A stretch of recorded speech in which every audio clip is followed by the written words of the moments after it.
Hello students, तो आज हम पढ़ने वाले हैं गैमेटोजेनेसिस के बारे में। तो समझते हैं कि गैमेटोजेनेसिस है क्या। गैमेटोजेनेसिस का मतलब होता है गैमेट्स का प्रोडक्शन। ठीक है, हम जानते हैं कि जो गैमेट्स होता है मेल्स और फीमेल्स में दोनों में ही अलग अलग प्रकार के होते हैं। मेल्स में इसे स्पर्म कहा जाता है और फीमेल्स में इसे एग्स कहा जाता है। तो मेल्स में जो गैमेटोजेनेसिस होता है उसे हम स्पर्मेटोजेनेसिस कहते हैं और इसके द्वारा स्पर्म का प्रोडक्शन होता है। वैसे ही फीमेल्स में जो गैमेटोजेनेसिस होता है उसे हम oogenesis कहते हैं और इसके द्वारा एग्स का प्रोडक्शन होता है। ठीक है, तो गैमेटोजेनेसिस को हम दो हेडिंग्स में देखेंगे, that is spermatogenesis in males और oogenesis इन फीमेल्स। हम जानते हैं कि जो गैमेटोजेनेसिस होता है वो म्यूसिस सेल डिवीजन के थ्रू होता है। ठीक है, म्यूसिस सेल डिवीजन एक ऐसा सेल डिवीजन है जिसके द्वारा रिडक्शन डिवीजन होता है। मतलब इसमें जो सेल्स प्रोड्यूस होंगे उनमें जो नंबर ऑफ क्रोमोसोम्स होंगे वो रिड्यूस हो जाते हैं हाफ में।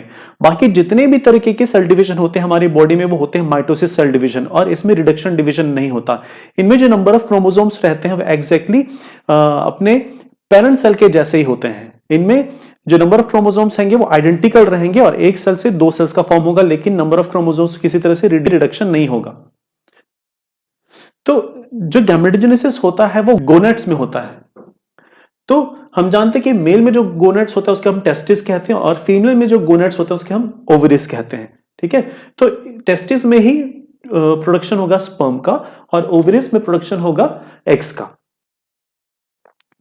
तो गैमेटोजेनेसिस में जो प्रोसेस इन्वॉल्व होते हैं वो होते हैं, पहला मल्टीप्लिकेशन, दूसरा होता है ग्रोथ और तीसरा होता है मैच्योरेशन। ठीक है, तो ये तीन स्टेप्स में गैमेटोजेनेसिस कंप्लीट होता है। अब इन तीनों स्टेप्स को एक के बाद एक देखते हैं। सबसे पहला जो स्टेप है दैट इज मल्टीप्लिकेशन फेज। तो इसमें क्या होता है कि जो जर्म सेल्स होते हैं ये माइटोटिकली डिवाइड होते हैं और 4 डॉटर सेल्स बनाते हैं। ठीक है, जिनका जो नंबर ऑफ क्रोमोसोम्स है वो एक्जैक्टली सेम है। यहां पर रिडक्शन डिवीजन नहीं हो रहा है क्योंकि यहां पर किस तरह का डिवीजन हो रहा है, माइटोटिक डिवीजन हो रहा है, माइटोसिस सेल डिवीजन हो रहा है।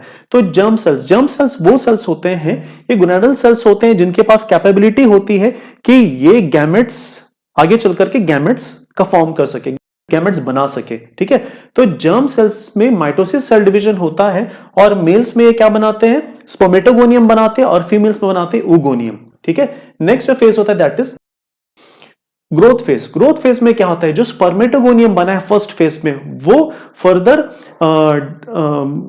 साइज में ग्रो होगा और प्राइमरी स्पर्मेटोसाइट बनाएगा। ये होता है मेल्स में और फीमेल्स में जो oogoनियम होता है वो फर्दर ग्रो करके क्या बनाते हैं, प्राइमरी oocyte बनाते हैं।